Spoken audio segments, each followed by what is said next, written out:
We begin with a fast-moving hostage situation in Nairobi, Kenya.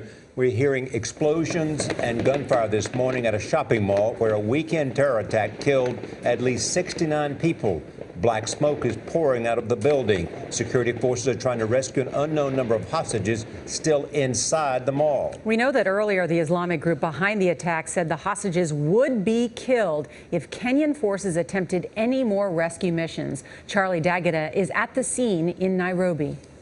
After a period of lull this morning, we heard this huge explosion near the mall. You can see the smoke rising where the siege was taking place. That was followed by a series of further explosions and wave after wave of automatic weapons and gunfire that was taking place as we saw Kenyan troops and armored personnel carriers taking up positions around the mall. This shaky cell phone footage captured the first moments gunmen laid siege to the packed mall in Nairobi. As gunfire rang out, people were too stunned to realize what was going on. Then it became clear they were caught in the middle of a terrorist attack, and they were the targets. Some sought shelter in a storeroom, while one man got on the phone, presumably to the police. Witnesses said the attackers, armed with automatic weapons, shouted that anybody who was a Muslim could leave safely. They then opened fire and threw grenades into crowds of people.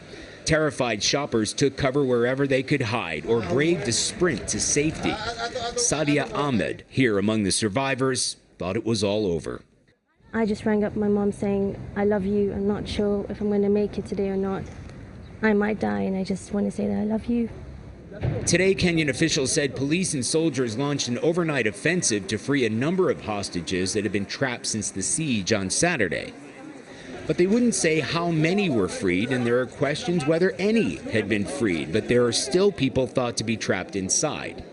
This morning, gunfire could be heard from the sprawling shopping complex. The al-Qaeda-linked Somali group Al-Shabaab has claimed responsibility for the attack and warned that its fighters would punish the hostages if force was used to rescue them.